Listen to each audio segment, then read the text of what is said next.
ഇപ്പോൾ പ്രധാനമന്ത്രി സംസാരിക്കുകയാണ്. श्रद्धेय मंच, सभी संत एवं ऋषिगण,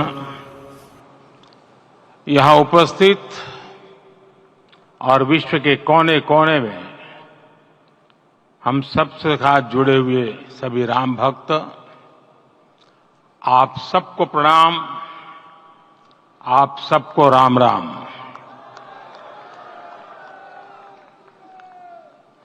आज हमारे राम आ गए हैं।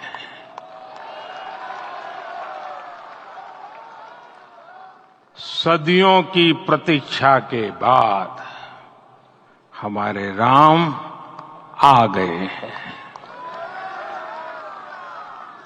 सदियों का अभूतपूर्व धैर्य, अनगिनत बलिदान, त्याग और तपस्या के बाद हमारे प्रभु राम आ गए हैं। इस शुभ घड़ी की आप सभी को, समस्त देशवासियों को बहुत बहुत बधाई। मैं अभी गर्भगृह में ईश्वरीय चेतना का साक्षी बनकर आपके सामने उपस्थित हुआ हूं। कितना कुछ कहने को है, लेकिन कंठ अवरुद्ध है। मेरा शरीर अभी भी स्पंदित है, चित्त अभी भी उस पल में लीन है।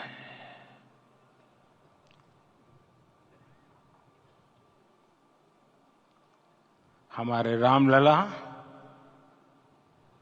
अब टेंट में नहीं रहेंगे।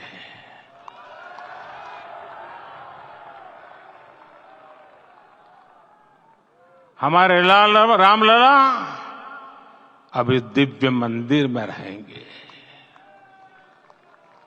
मेरा पक्का विश्वास है, अपार श्रद्धा है कि जो घटित हुआ है, इसकी अनुभूति देश के, विश्व के कोने कोने में राम भक्तों को हो रही होगी। ये क्षण अलौकिक है, ये पल पवित्रतम है। ये माहौल, ये वातावरण, ये ऊर्जा, ये घड़ी प्रभु श्री राम का हम सब पर आशीर्वाद है। 22 जनवरी 2024 का ये सूरज एक अद्भुत आभा लेकर आया है। 22 जनवरी 2024 ये कैलेंडर पर लिखी एक तारीख नहीं, ये एक नए काल चक्र का उद्गम है।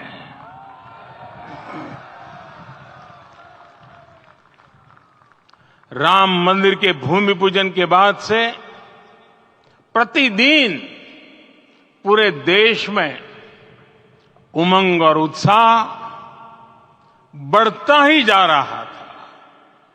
निर्माण कार्य देख देशवासियों में हर दिन एक नया विश्वास पैदा हो रहा था। आज हमें सदियों के उस धैर्य की धरोहर मिली है। आज हमें श्री राम का मंदिर मिला है। गुलामी की मानसिकता को तोड़कर उठ खड़ा हो राष्ट्र, अतीत के हर दंश से हौसला लेता हुआ राष्ट्र, ऐसे ही नव इतिहास का सृजन करता है। आज से 1000 साल बाद भी लोग आज की इस तारीख की, आज के इस पल की चर्चा करेंगे। और ये कितनी बड़ी राम कृपा है कि हम सब इस पल को जी रहे हैं, इसे साक्षात घटित होते देख रहे हैं। आज दिन, दिशाएं, दिगंत सब दिव्यता से परिपूर्ण है। ये समय सामान्य समय नहीं है। ये काल के चक्र पर सर्वकालिक शाही से अंकित हो रही अमिट स्मृति रेखाएं हैं। साथियों, हम सब जानते हैं कि जहां राम का काम होता है, वहां पवन पुत्र हनुमान अवश्य विराजमान होते हैं। इसलिए मैं राम भक्त हनुमान और हनुमान गढ़ी को भी प्रणाम करता हूं। मैं माता जानकी, लक्ष्मण जी, भरत, शत्रुघ्न सबको नमन करता हूं। मैं पावन अयोध्यापुरी और पावन सरयू को भी प्रणाम करता हूं।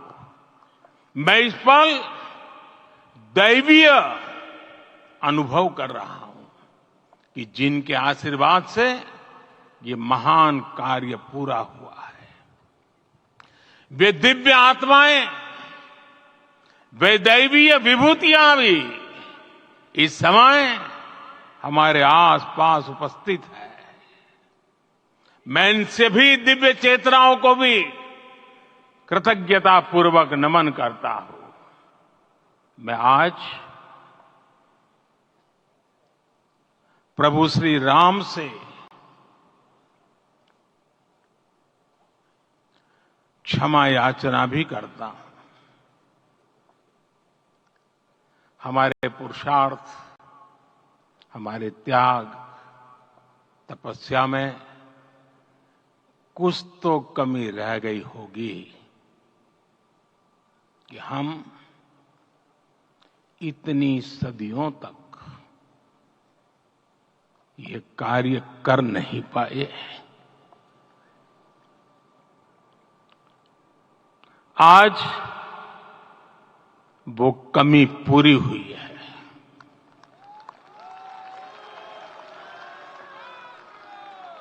मुझे विश्वास है प्रभु राम आज हमें अवश्य क्षमा करेंगे।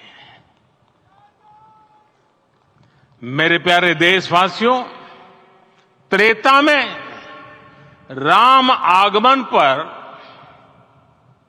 पूज्य संत तुलसीदास जी ने लिखा है, प्रभु बिलोकी हर से पुरबासी, जनित वियोग विपत्ति सबनासी। अर्थात प्रभु का आगमन देकर ही सब अयोध्यावासी, समग्र देशवासी हर्ष से भर गए। लंबे वियोग से जो आपत्ति आई थी, उसका अंत हो गया। उस कालखंड में तो वो वियोग केवल 14 वर्षों का था। तब भी इतना असह्य था। इस युग में तो अयोध्या और देशवासियों ने सैकड़ों वर्षों का वियोग सहा है। हमारी कई कई पीढ़ियों ने वियोग सहा है। भारत के तो संविधान में उसकी पहली प्रति में भगवान राम विराजमान है। संविधान के अस्तित्व में आने के बाद भी दशकों तक प्रभु श्री राम के अस्तित्व को लेकर कानूनी लड़ाई चली। मैं आभार व्यक्त करूंगा भारत की न्यायपालिका का, जिसने न्याय की लाज रख ली।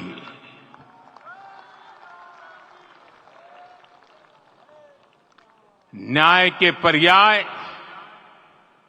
प्रभु राम का मंदिर भी न्यायबद्ध तरीके से ही बना। साथियों, आज गांव-गांव में एक साथ कीर्तन संकीर्तन हो रहे हैं। आज मंदिरों में उत्सव हो रहे हैं, स्वच्छता अभियान चलाए जा रहे हैं। पूरा देश आज दीपावली मना रहा है।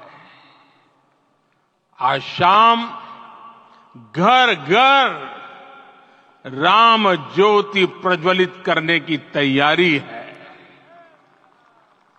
कल मैं श्री राम के आशीर्वाद से धनुषकोडी में राम सेतु के आरंभ बिंदु अरिचल मुनाई पर था। जिस घड़ी प्रभु राम समुद्र पार करने निकले थे, वो एक पल था जिसने काल चक्र को बदला था। उस भावमय पल को महसूस करने का मेरा ये विनम्र प्रयास था। वहां पर मैंने पुष्प वंदना की। वहां मेरे भीतर एक विश्वास जगा कि जैसे उस समय काल चक्र बदला था, उसी तरह अब काल चक्र फिर बदलेगा और शुभ दिशा में बढ़ेगा। अपने 11 दिन के व्रत अनुष्ठान के दौरान मैंने उन स्थानों का चरण स्पर्श करने का प्रयास किया जहां प्रभु राम के चरण पड़े थे। चाहे वो नासिक का पंचवटी धाम हो, केरला का पवित्र त्रिपायर मंदिर हो, आंध्र प्रदेश में लेपाक्षी हो, श्रीरंगम में रंगनाथ स्वामी मंदिर हो, रामेश्वरम में श्री रामनाथ स्वामी मंदिर हो, या फिर धनुषकोडी। मेरा सौभाग्य है कि इसी पुनीत पवित्र भाव के साथ मुझे सागर से सरयू तक की यात्रा का अवसर मिला। सागर से सरयू तक हर जगह राम नाम का वही उत्सव भाव छाया हुआ है। प्रभु राम तो भारत की आत्मा के कण कण से जुड़े हुए हैं। राम भारतवासियों के अंतर मन में विराजे हुए हैं। हम भारत में कहीं भी किसी की अंतरात्मा को छुएंगे तो इस एकत्व की अनुभूति होगी और यही भाव सब जगह मिलेगा। इससे उत्कृष्ट, इससे अधिक देश को समायोजित करने वाला सूत्र और क्या हो सकता है। मेरे प्यारे देशवासियों, मुझे देश के कोने कोने में अलग अलग भाषाओं में रामायण सुनने का अवसर मिला है, लेकिन विशेषकर पिछले 11 दिनों में रामायण अलग अलग भाषा में अलग राज्यों से मुझे विशेष रूप से सुनने का मौका मिला। राम को परिभाषित करते हुए ऋषियों ने कहा है, रमन्ते यस्मिन् इति रामः, अर्थात जिसमें रम जाए वही राम है। राम लोक की स्मृतियों में, पर्वत से लेकर परंपराओं में सर्वत्र समाये हुए हैं। हर युग में लोगों ने राम को जिया है। हर युग में लोगों ने अपने अपने शब्दों में अपनी अपनी तरह से राम को अभिव्यक्त किया है। और ये राम रस जीवन प्रवाह की तरह निरंतर बहता रहता है। प्राचीन काल से भारत के हर कोने के लोग राम रस का आचमन करते रहे हैं। राम कथा असीम है और रामायण भी अनंत है। राम के आदर्श, राम के मूल्य, राम की शिक्षाएं सब जगह एक समान है। प्रिय देशवासियों, आज इस ऐतिहासिक समय में देश उन व्यक्तित्वों को भी याद कर रहा है जिनके कार्य और समर्पण की वजह से आज हम ये शुभ दिन देख रहे हैं। राम के इस काम में कितने ही लोगों ने त्याग और तपस्या की पराकाष्ठा करके दिखाई है। उन अनगिनत राम भक्तों के, उन अनगिनत कार सेवकों के और उन अनगिनत संत महात्माओं के